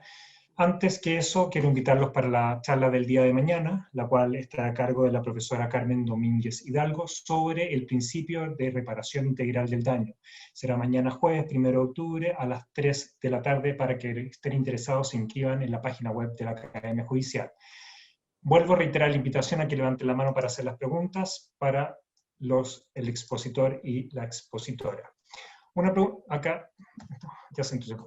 Vamos a dar la palabra. Le voy a pedir, por favor, de que se presenten, que prenda su micrófono y diga quién le quiere hacer la pregunta específicamente. Muy buenas tardes. Tiene que prender el audio. Ahí sí. Muy buenas tardes. Hola, buenas tardes. Yo soy María Rosa Steiner, ministro de la Corte de Apelaciones de Santiago, y me gustaría preguntarle a Diana si ella tiene conocimiento de casos en que se han efectuado denuncias y del resultado de aquellas. Ok, muchas gracias. ¿Contesta enseguida, Matías, o Sí, vamos a sí, no, sí. contesta el término. Bueno, muchas gracias, ministra, por la pregunta. Efectivamente, tenemos casos, o sea, hay una cuestión que olvidé mencionar, es que parte de lo que establece el acta es que cuando se hace una denuncia, que el lugar va a depender, según la jerarquía de las personas que estén involucradas, tanto persona denunciante como persona denunciada, existe la obligación al momento de iniciarse la investigación de notificar a la Secretaría Técnica. Nosotros llevamos un registro, cuestión que no existía anteriormente, sobre este tipo de denuncias. El número de denuncias a la fecha es 17, es un número bajo si consideramos la cantidad de personas que integramos el Poder Judicial. Precisamente lo señalamos como uno de los desafíos que actualmente observamos. De eso han sido resueltos 6 casos, y sí han existido de ambos tipos de resoluciones, casos en los cuales se ha absuelto a la persona y también casos en los cuales se ha sancionado a personas que fueron denunciadas por acoso sexual. Lamentablemente, por el principio de confidencialidad, no puedo entrar en detalles de cada uno de esos casos, la jurisdicción en que pertenecen, pero es información que tenemos en la Secretaría. Gracias. Vamos a dar la palabra a otra persona. Vamos a solicitar que se presente, abra su micrófono y haga la pregunta a quien estime. Buenas tardes. Hola, buenas tardes. Mi nombre es Giovanna Cortés Godoy, soy abogada. Represento a la Asociación Guanipuratíncuy de Mujeres Indígenas acá en la región de Coquimbo y soy contralor del Colegio de Abogados. Y mi tema va hacia Sergio. ¿Cómo estás tú? Buenas tardes. Yo coincido contigo respecto del punto de vista del tema de la prueba, fíjate. Porque resulta que como esto se produce en un ambiente laboral en el cual las personas que ven, o como decía Diana también, a quien se les cuenta es al compañero de trabajo, ¿verdad? Oye, me tocó, me miró, no sé qué. Después del momento que hay que llevar al testigo, por no perder su trabajo, no van. Entonces allí queda todo. Que lamentablemente, o si llega a testificar en algún momento, a deponer, ciertamente ibas a esperar a las 2 personas, a las 3 personas que estén involucradas. Entonces, y claro, de Estados Unidos, tu visión, que eso le debería dar su respecto, como para poder ayudar un poco a solucionar el tema de pruebas. Actualmente vivo aquí en Indiana, no sé como qué solución se le puede dar, porque la verdad que guías, documentos, videos, es como un poco difícil, salvo que, no sé, hay casos que son personas que están realmente mal de la cabeza con las cartas, que yo sí leí ese tema también. A veces también puede ser algún medio de prueba que se acepta, pero son muy pocas de las personas, porque habitualmente son hombres casados, son hombres que tienen el poder alta, ¿verdad? Entonces va a poner precisamente a una fotografía que a esto que a lo otro. a su señoría en primera instancia, y ilustrísima y la excelentísima, que tengan mecanismos como para poder, qué sé yo, sancionar esto, porque en realidad, para mí que soy mujer y que más represento una asociación de mujeres, además indígenas, que están además dentro del protocolo de vulnerabilidad, ¿verdad? Entonces, me gustaría, de repente yo no sé cómo darles una respuesta, buscarle una solución. Y yo le digo, pucha, la verdad es que no le encuentro mayor respuesta. Nadie quiere arriesgarse. Es como cuando pasa en Santiago, uno va pasando, va caminando en la calle, asalta a todo el mundo y nadie es capaz de decir, oh, están asaltando, voy a llamar a, no sé, a carabinero o lo que sea. O ayudemos, o metámonos. La gente es muy temerosa de hoy en día de todo ese tipo de cosas. Bueno, el pasado era peor. Vamos a darle la palabra a los expositores Eso, para que le puedan responder. Muchas gracias por su pregunta. Gracias. Sergio, comienzas tú? Bueno, gracias por la pregunta. La verdad es que el tema probatorio es clave y las pocas veces que se logra probar es por testimonial, generalmente. Obviamente puede haber otros mecanismos, pero es por participación de testigos, que son otros trabajadores o a veces ex trabajadores, que acreditan además un récord del empleador, ¿no es cierto?, que ha acusado ya anteriormente, etcétera. Y obviamente a veces también operan claramente indicios, ¿no? Probatorios, ¿no? Entonces, claro, no está acreditado el acoso en sí, pero sí que la trabajadora sacó su escritorio al aire libre y prefería trabajar bajo la lluvia que trabajar con ese supervisor que era su jefe directo, ¿no?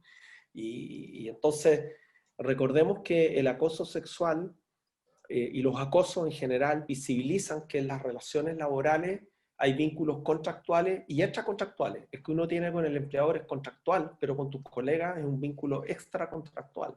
Entonces, mucho acoso sexual, en definitiva, puede vincular al empleador, aunque el empleador no sea el acosador. Si el empleador ha sido negligente, no te ha defendido, no escuchó tu queja, no te protegió, como el caso que estoy mencionando, que es un caso de redbus urbano, más allá de si había o no acoso sexual, había una situación muy grave y la trabajadora fue despedida porque había hecho una denuncia legítima en contra de su supervisor, ¿no? Así que, a ver, yo creo que es un desafío mayor el de la prueba y no estoy del todo optimista en el sentido de que, no sé cómo, a ver, para que no se me malentienda, de que a futuro podamos resolver el tema probatorio del acoso sexual. O sea, yo creo que las leyes que prohíben el acoso sexual son súper relevantes, pero para crear una conciencia de que esa es una actividad ilegal. Es como lo que está haciendo hoy día el Poder Judicial, ¿no? Con esta encuesta, este protocolo, etc.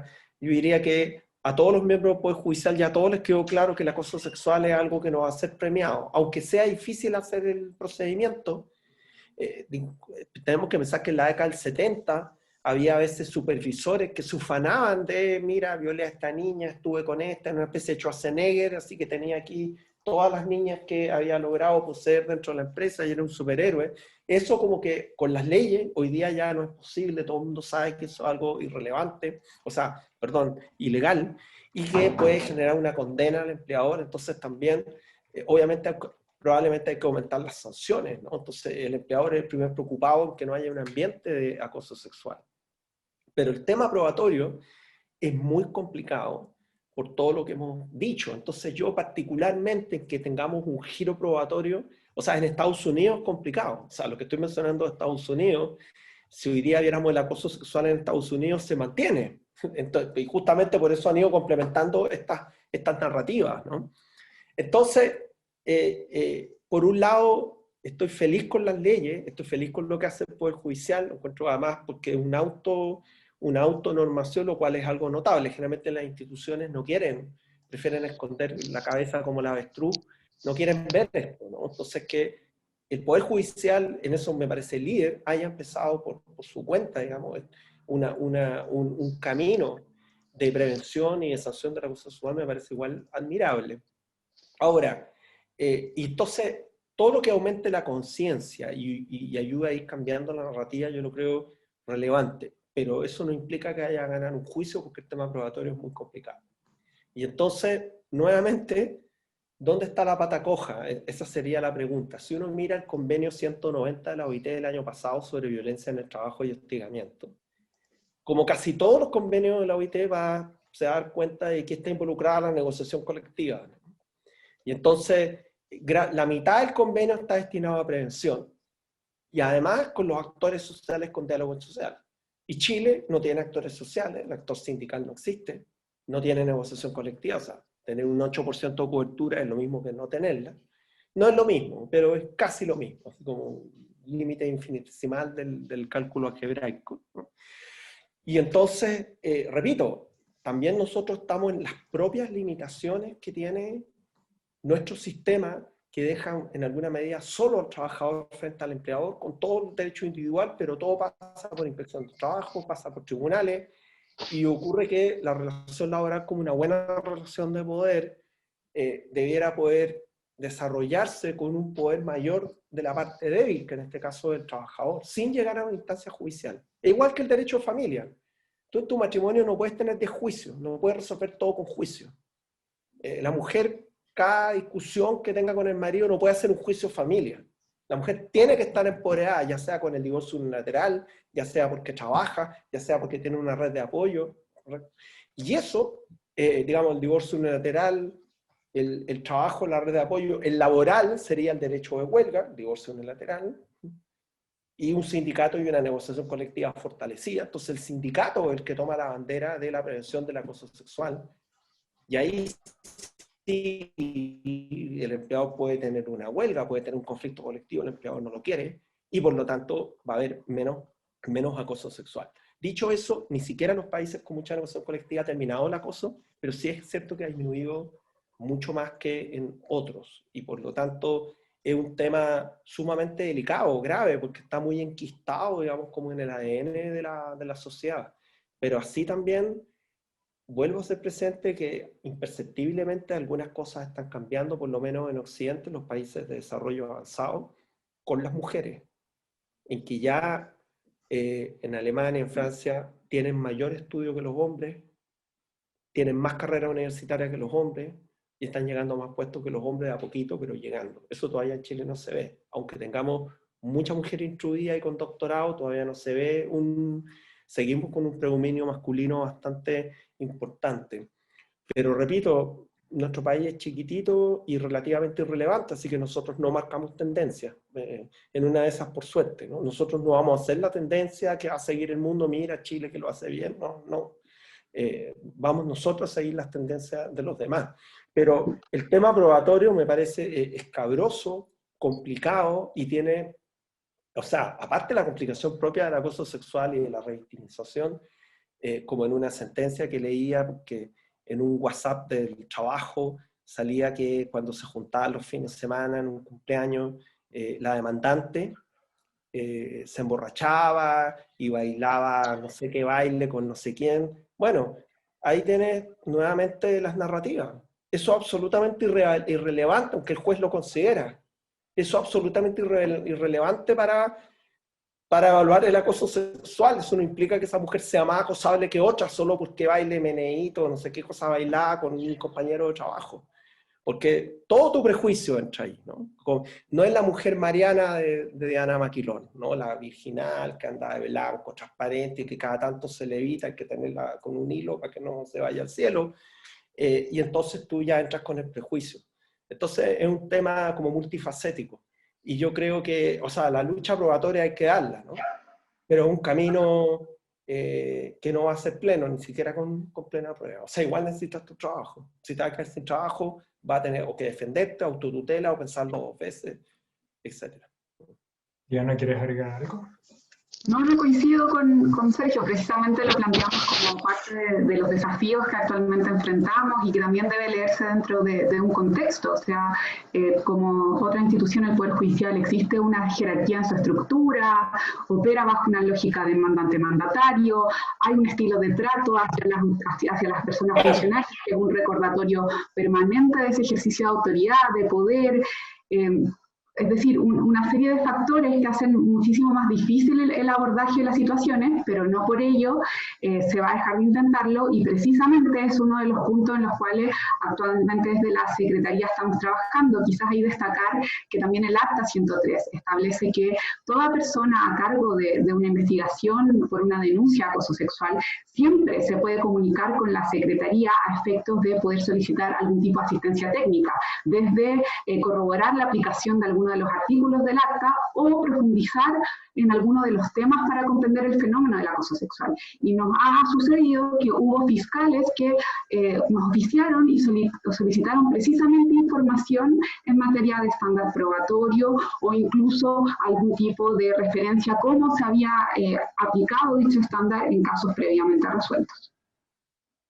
Vamos a la siguiente palabra. ¿Podría agregar un punto? Sí. No, lo que pasa, por ejemplo, en tema de discriminación racial, lo más eficiente que ha hecho Estados Unidos no fue la ley de derechos civiles, aunque la ley fue muy importante, porque puso un punto sobre las IE que era discriminatorio hacer diferencias arbitrarias o estructurales contra las personas de color. Lo más importante fue la orden ejecutiva de Kennedy el 60 y después de Johnson, en el sentido que ninguna empresa que no tuviera una acción afirmativa podía contratar con el Estado norteamericano. Eso no es una ley antidiscriminatoria. Es lisa y llanamente, tú quieres venderle elementos a la NASA, armas al Pentágono, así que eran miles de empresas y eran millones de dólares. Eso mejoró el estatus de las personas de color en el trabajo mucho más que la ley de derechos civiles. Usted se fija, eso está aplicándose en Chile, aunque el Tribunal Constitucional está empeñado en decir que es inconstitucional. En su minuto, en las inaplicabilidades, se llama de 10 años, fue declarado constitucional, ¿no? Que te impide participar en los procesos de licitación pública si tienes juicios de práctica antisindicales o de tutela perdidos en los 2 últimos años. Y después, hace algún tiempo, también el Tribunal Constitucional determinó que era constitucional, pero bueno, ahora ha cambiado la tesis y probablemente va a ser una tesis que no va a perdurar. O sea, no basta con que gane una tesis en un tribunal. Los tribunales no pueden decidir cualquier cosa, y cuando todo el mundo piensa que algo es arbitrario, no genera escuela. No sé si me explico, ¿no? Porque eso nadie lo considera inconstitucional en Estados Unidos. O sea, si con fondos públicos el Estado va a comprar a un proveedor, lo mínimo que ese proveedor respete los derechos fundamentales de todos los trabajadores, ¿no? Que ahora el DUOC tiene no sé cuántas demandas porque tiene a los profesores honorarios de tutela, entonces se va a quedar sin gratuidad. Bueno, que el DUOC debería pensarlo antes, ¿no? ¿Sabes lo que significa DUOC? Docencia Universitaria Obrero Campesina. Tan lejos, tan cerca, ¿no? Parece que se fue creado con otro objetivo. En fin, entonces, junto con la ley tenemos que tener medidas complementarias, como estas órdenes ejecutivas, o como la ley 19.348, que no me acuerdo bien el nombre, que de momento está siendo declarada inaplicable, pero bueno, vamos a ver a futuro qué destino tiene esa norma. Vamos a la palabra a otra persona. A quienes les doy la palabra les voy a pedir que hagan sus preguntas lo más específicas posible, a quien la dirijan y que se presenten, por favor. Le voy a solicitar que abra el audio, don Rodrigo. Muy buenas tardes.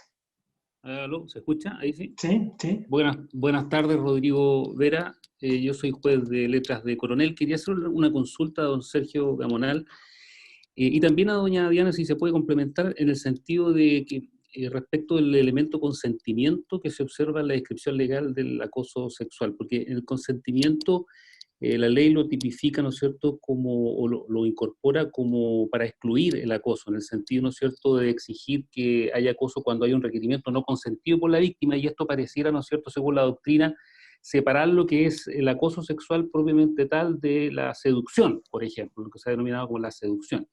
Entonces, no sé si desde una perspectiva ya más de derecho de género se podría repensar este elemento en el entendido de que es innecesario, resulta innecesario aparentemente, comparándolo, por ejemplo, con el acoso hostigamiento, digamos, el acoso laboral, en donde no se exige consentimiento como elemento del tipo. También hace poco se tipificó el acoso callejero, en donde el legislador también exige la presencia del elemento consentimiento, o sea, se refiere a actos no consentidos por la víctima. Entonces quería consultarle, no sé si está de acuerdo en ese punto, en el sentido de que resulta aparentemente innecesario de una perspectiva de género exigir este elemento de consentimiento y entender que quizás detrás de él hay ciertos estereotipos de considerar al hombre como el seductor, ¿no es cierto?, que va a conquistar a una mujer en un ambiente de trabajo, en circunstancias que eso de por sí, ¿no es cierto?, parece indebido. No sé si le parece eso. Y además a doña Diana, complementando si ha tenido alguna experiencia en relación con estas investigaciones en donde este elemento de consentimiento haya tenido alguna gravitación. Eso, gracias. Gracias. Bueno, la Lo verdad más específica posible les pido la respuesta. sí, el elemento consentimiento viene ya de las primeras definiciones que dentro del derecho internacional del trabajo y en general se hubo sobre acoso, ¿no? Porque si no, ligeramente vamos a prohibir cualquier tipo de vínculo, porque te invito a salir, me van a acusar de acoso sexual, bueno, no invito a nadie. O sea, en el trabajo, digamos, ocupe Tinder, sería, digamos, en el trabajo ya no es un ambiente donde usted, si conoce a su alma gemela, no va a poder hacer nada porque eso es acoso sexual. Entonces las legislaciones suelen, en el caso, exigir el consentimiento. En el caso del mobbing es distinto, porque el mobbing de entrada es perjuicio. Así que no requiere ninguna intención especial, te sacan el escritorio, no te incluyen más en los mails, todos hablan detrás tuyo, te ridiculizan. No sé, me explico, pero una invitación a salir, que además hay casos en que la mujer invita al hombre a todo esto, la invitación a salir de suyo es anodina. Ahora, en un contexto puede ser acoso sexual, efectivamente. Entonces, es un elemento muy espinudo. Y quisiera decir también que generalmente el acoso sexual va unido al mobbing. Por eso se habla de mobbing sexual en la doctrina. O sea, el acoso puede comenzar, pero si la persona no accede al requerimiento, viene generalmente un hostigamiento laboral, propiamente tal, ¿no? La legislación chilena los trata muy por un lado y por otro lado, pero suele confundirse. Lo que puede ocurrir es que hay mobbing o hostigamiento puro, pero generalmente el acoso sexual termina en mobbing sexual. Sí, ahí solo complementar, nosotros tenemos una definición de acoso sexual en el acta, está en el artículo 1, sí hace referencia precisamente al consentimiento, porque entendemos que son uno o más requerimientos de carácter sexual que no son consentidos por quien los recibe. Complementando lo que decía Sergio, yo he visto ejemplos de reglamento dentro de empresas que señalan específicamente que una persona puede invitar a su compañero o compañera a salir hasta 3 veces. Después de eso es considerado una actitud constitutiva de acoso sexual o, como señalaba Sergio, como mobbing laboral. Y eso también es relevante porque muchas veces cuando existe un rechazo por parte de la persona que está experimentando acoso sexual, luego no continúa quizás el acoso, pero se empiezan a tomar una serie de medidas de represalias que van a ser constitutivas de mobbing laboral. Entonces son dos fenómenos que en muchas situaciones se ven de manera conjunta. Solo para cerrar, el acta, o sea, el artículo 1 también tiene una serie de ejemplos de qué actitudes son consideradas acosos, desde gestos, piropos, también presiones físicas, exhibición de pornografía, es decir, distintos tipos de actividades, pero es una cláusula abierta, es decir, son solamente ejemplos, y también dentro de los casos que hemos conocido se han dado otras situaciones que han sido constitutivas de acoso. Perdón, y peor aún, Vicky Schultz hace presente que en ciertos contextos laborales, grupos de trabajo que llevan años trabajando juntos y que son muy amigos, si uno los escucha almorzar, la mitad son bromas sexuales y no es acoso. Y todos se ríen, pero si tú crees que se conocen recién, sería acoso. O sea, incluso se piropean y se echan bromas, pero son bromas de amigos de muchos años, así que es un tema espinudo. Otra pregunta, le vamos a pedir que desactive el micrófono, que se presente y nos diga quién le quiere hacer la pregunta lo más específica posible, como les he indicado. ¿Tiene que desactivar el micrófono? Tiene que activar el micrófono. ¿Y sí? Buenas tardes. Buenas tardes, mi nombre es Gemma Águila, soy funcionaria de la Corte de Apelaciones de Santiago y soy presidenta de los empleados del Poder Judicial a nivel nacional. Solamente manifestar que en el Poder Judicial se ha ido avanzando con respecto a la materia de acoso sexual y laboral. Para eso se han creado las mesas de trabajo. Solamente solicitar a Dayana que esto pueda ser más, se pueda solicitar que haya más comunicación con respecto de este tema, que se pueda mandar por la página de intranet, que sean más periódicos, porque realmente se ha trabajado mucho en este tema, en acoso, en lo que es el acoso sexual, el acoso laboral, igualdad de género y no discriminación, se ha trabajado harto. Yo soy una funcionaria muy antigua en el Poder Judicial, he visto que se ha tenido bastante avance y que en estos tiempos a nosotros los funcionarios, los empleados, se nos ha escuchado. Solamente solicitar más información. Así que muchas gracias. Gracias. Si me permiten, Matías, bueno, agradecerle a Gema el comentario y señalar algo que no dije, pero en parte de nuestro equipo de trabajo, uno de los integrantes es precisamente un diseñador gráfico, que es Nicolás, y que se encarga de preparar distintos materiales informativos a efecto de este tema. Están todos disponibles en nuestro sitio web. Voy a poner en la parte de preguntas el link, pero tenemos, y esto como ejemplo, guías de este tipo, que son impresas y con QR, en las cuales sale un instructivo en un formato pregunta-respuesta de todo el procedimiento, también una guía para la persona que quiere denunciar, una guía para la persona que recibe la denuncia. Ahora nos encontramos trabajando una guía para la persona que sea responsable de la investigación y donde precisamente queremos ir dando respuesta a estos temas. Y también se encuentra todo el material de las campañas que hemos realizado y son de acceso público, con posibilidad de imprimirlo, y también, bueno, cuando las circunstancias lo permitan, en caso de requerir material físico, lo podemos enviar sin ningún inconveniente a la jurisdicción. Gracias, Diana. Vamos con otra pregunta.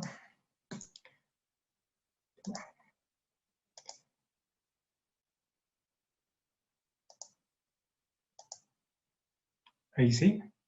Por favor, activar el audio.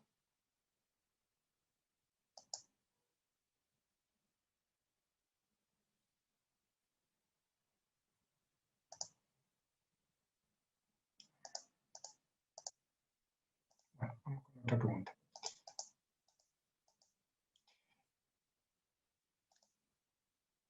Hola, buenas tardes. Le voy a pedir que por favor active el audio para poder hacer la pregunta a quien usted estima.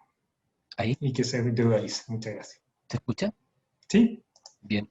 Mi nombre es Arturo Briceño, yo soy juez del trabajo de San Bernardo y quiero hacer una pregunta a doña Dayana en relación también a algunas cosas que dijo el profesor Gamonal.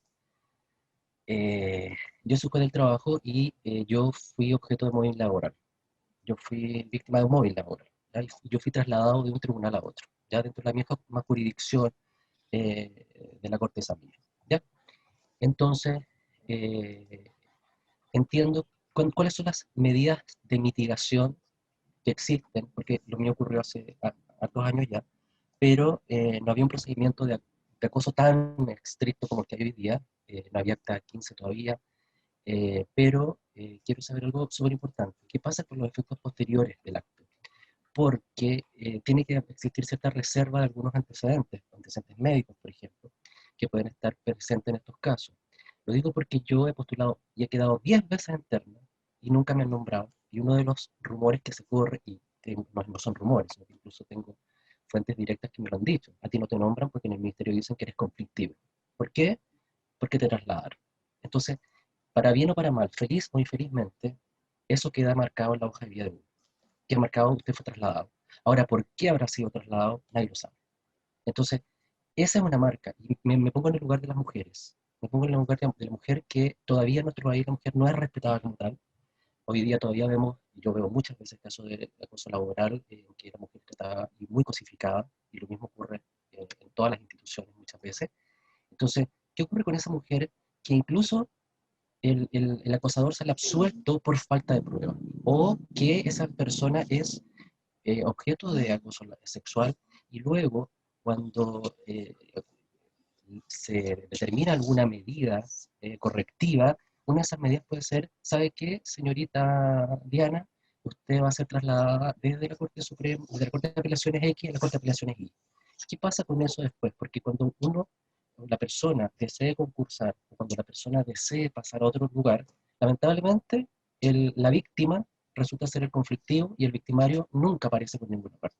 Eso es lo que yo quisiera saber, porque de verdad que a mí todavía me afecta harto esto, Y, digamos, dentro de lo que puede contestar Diana, dentro de lo que claro, también... entonces, ¿cuáles son las medidas de mitigación de esto al final del proceso? Al final del proceso, cuando esa mujer, por ejemplo, quiera postular a otro tribunal y que no aparezcan muchos datos de ella respecto a esto que le aconteció, porque finalmente todos somos seres humanos, todos somos personas que podemos entender miles de cosas a partir de la información. Entonces, esa información para mí puede ser, bueno, la trasladaron por buena y por otra puede ser la trasladaron por mala, por algo lo trasladaron. Porque esa es la versión también. Por algo lo trasladaron, como usted muy bien decía el profesor Gamonal. O sea, usted mujer tiene que aguantar. Usted tiene que aguantar que la acosen. Si usted pasa a una empresa, tiene que vestirse de tal manera. Entonces, bueno, si se viene de allá y se viene para acá y si usaba esa ropa, por algo la sacaron. ¿Me explico? Entonces, creo que ahí falta algo para proteger mejor al trabajador, quizá, o a la trabajadora, en este caso a la mujer, porque igual el estigma queda. Querámoslo o no, queda el estigma. Esa es mi pregunta. Muchas gracias. Muchas gracias a ustedes. Bueno, agradezco la pregunta, Arturo. Lamento la situación que tuviste que vivir. Quizás me permite precisar 2 puntos y quizás parte de mi respuesta va a darte alguna orientación. Señalar que el Acta 103/2018 es precisamente y únicamente para acoso sexual, no está previsto dentro del ámbito de aplicación del Acta lo que sería acoso laboral, que creo que fue la situación que tú experimentaste particularmente. Desde su entrada a vigencia se pueden analizar situaciones acaecidas hasta 2 años anteriormente, es decir, tiene una prescripción temporal.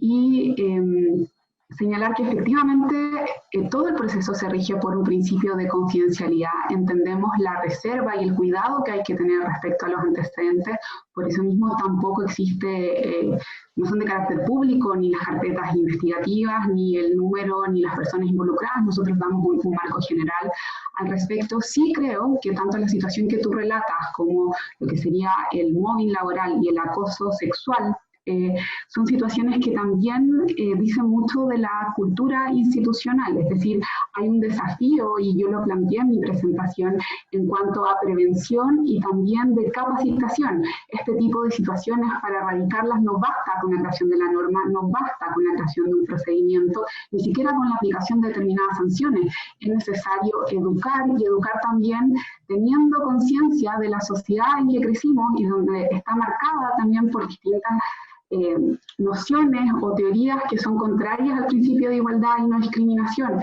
Y quiero cerrar con el tema de las sanciones. Dentro del Acta 103 no está previsto ni el traslado ni la remoción como sanciones por situaciones de acoso sexual.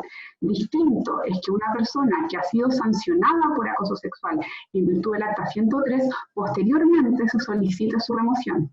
Y eso es una cuestión que sigue el canal respectivo. Y en eso quiero ser muy enfática, porque efectivamente se ha cuestionado, se ha dicho que por qué se traslada, que incluso a veces se lo traslada a, no sé, a la jurisdicción de Arica y vas a tener un premio. No, en ningún caso. O sea, aquí el traslado no es lo que se ve como una sanción. Lo que sí es un desafío, porque tú comprenderás que van a haber distintos casos, distintas situaciones, situaciones más graves, situaciones de acoso más graves, y que no podemos esperar que a toda persona simplemente se la expulse. O sea, van a haber una gradualidad en cuanto a sanciones, situaciones, y luego, como tú bien señalas, que al desafío de cómo nos hacemos cargo del impacto o los efectos que esto puede haber tenido en la unidad laboral. Y sin duda es uno de los aspectos a abordar a futuro. Gracias, Diana. Vamos a ver con otra palabra. Yo puedo solicitar que abra el micrófono, se individualice y haga su pregunta al profesor o a Diana. Hola, buenas tardes. tardes. Sí, sí. Ya, gracias. Carolina Carmona, yo soy abogada, directora regional de la Asociación de Profesionales del Poder Judicial e integrante también del Comité de Género de la Corte de Apelaciones de La Serena. Mi pregunta va para Diana Maquilón, con quien tengo el agrado también de trabajar porque ella nos guía a nosotros los comités de la Corte de Apelaciones. Son 2 preguntas las que yo tengo. La primera es respecto a las denuncias que refirió Diana, que se han comunicado a la Secretaría Técnica. De los 17 casos, si ella nos puede contar si hay alguno de ellos que sea una denuncia colectiva. Y la segunda pregunta es que ella se refirió al apoyo psicológico que la Secretaría Técnica brinda precisamente a los encargados de la investigación. Si nos puede contar un poquito brevemente el proceso, cómo se puede lograr que la Secretaría Técnica guíe en este caso al instructor de la investigación, Y un saludo para todos y muy buena la charla. Muchas gracias. Gracias a usted. Muchas gracias por la pregunta. Primero, respecto a casos colectivos, sí, tenemos dos denuncias particularmente, que son más de una denunciante, en la cual se relatan una serie de hechos y podríamos incluso hablar de un patrón de conducta, pero como señalé anteriormente, no puedo entrar al detalle precisamente de cada uno de esos casos. Sí, te agradezco mucho la consulta respecto al apoyo psicológico. Quizás ahí precisar que una vez que se notifica a la Secretaría Técnica del inicio de un proceso, de una investigación de acoso sexual, nosotros hacemos de alguna manera como mediadoras y nos comunicamos con la Corporación Administrativa del Poder Judicial, donde existen psicólogas y una de ellas con dedicación exclusiva para efectos de apoyar la instrucción. Y cuando se use ese apoyo, esta profesional va a depender directamente de la persona a cargo de la investigación, sin perjuicio que el acta exige que en dos puntos ella esté presente de manera obligatoria y bueno, hasta antes del coronavirus de manera presencial, que era cuando se tomaba la declaración a la persona o personas denunciantes y también cuando se tomaba la declaración a la persona denunciada. ¿Y eso por qué? Precisamente para evitar que esa instancia se convierta en una instancia de revictimización o eventualmente se pudiera ejercer algún tipo de estereotipo o prejuicio u otra medida. Vamos con otra pregunta.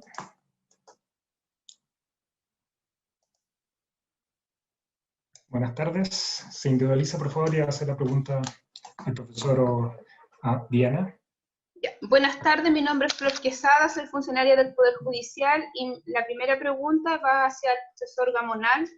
Lo que dice, en relación como que se ha establecido anteriormente de que es difícil probar el tema de los hechos. Entonces mi pregunta es si existe la posibilidad de aplicar la justicia restaurativa en esta temática, especialmente, no sé, se me ocurre a mí como, por ejemplo, pedir disculpas públicas en la unidad de trabajo, o si existe este mecanismo en otros países. Eso en relación al profesor Gamonal. Y en relación a doña Diana, la pregunta dice en relación con que en Chile nosotros tenemos una diversidad cultural, la cual igual está incorporándose al Poder Judicial.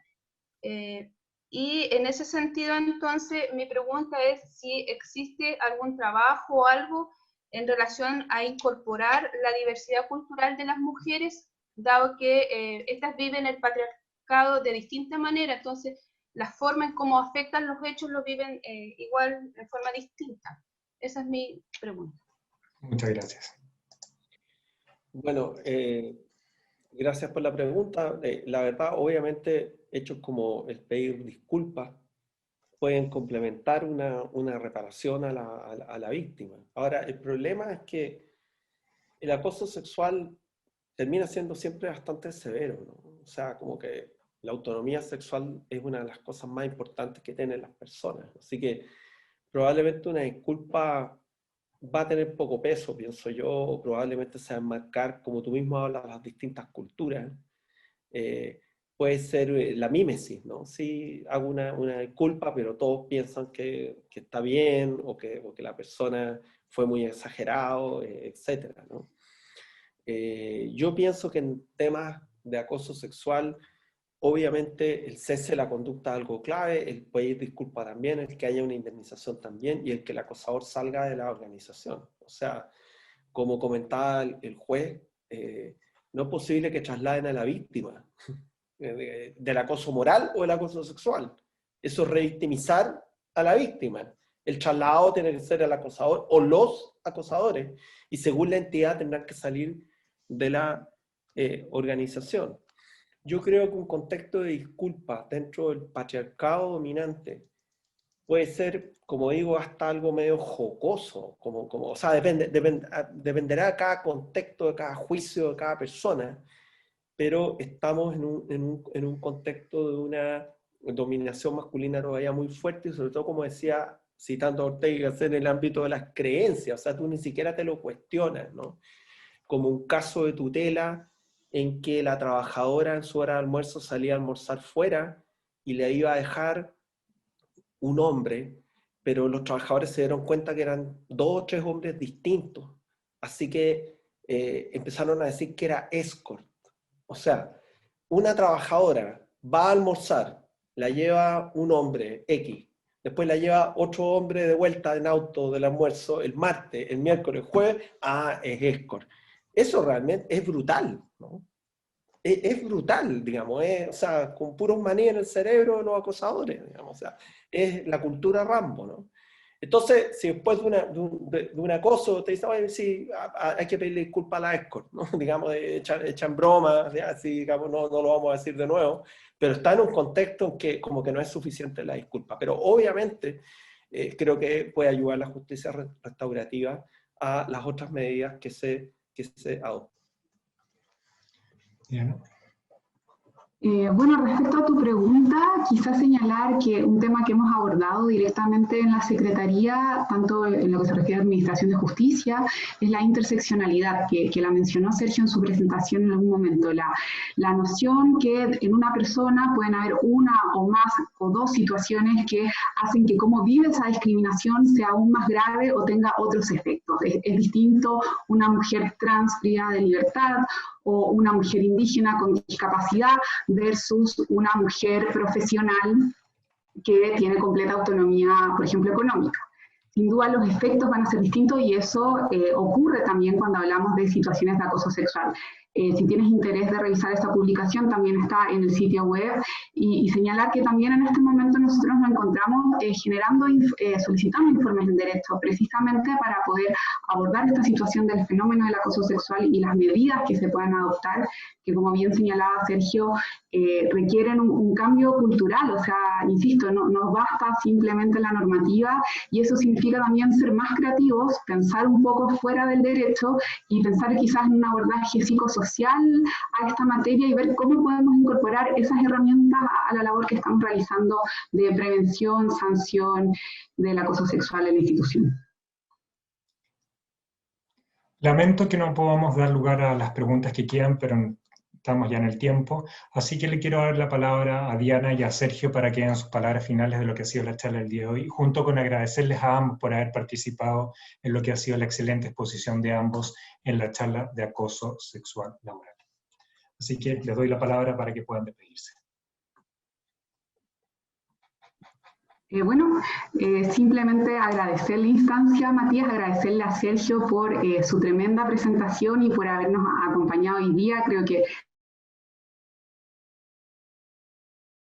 aún quedan muchos desafíos, pero que creo y debo reforzarlo que existe un compromiso institucional de todo el Poder Judicial y especialmente de la ministra encargada de Asuntos de Género y que desde la Secretaría todo el equipo de trabajo se encuentra con la mejor disposición para poder responder dudas, preguntas, inquietudes y también recoger buenas prácticas o sugerencias a cómo podemos abordar esta situación de manera más completa y sobre todo entregar estas herramientas para que lleguen a todas las jurisdicciones. Sin duda la pandemia es un aspecto positivo ha sido poder realizar este tipo de actividades que nos permiten no solo estar dentro de Santiago, sino también llegar a las distintas jurisdicciones y poder compartir de esta instancia y estos diálogos que son tan enriquecedores. Así que muchas gracias por todo, Matías, y a la Academia particularmente por toda la coordinación, todo el trabajo y toda la logística que hay detrás para que estas actividades funcionen tan bien como lo han hecho hasta ahora.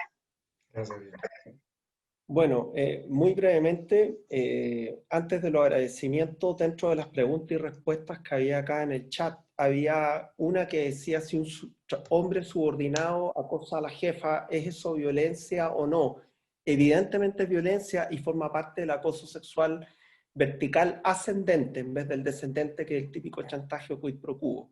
De esto hace presente Vicky Schultz también en Magilley, o sea, dentro de la teoría de las masculinidades, la dominación masculina es tan fuerte que los hombres se pueden dar el lujo de acosar sexualmente a la jefa, que es superior jerárquica.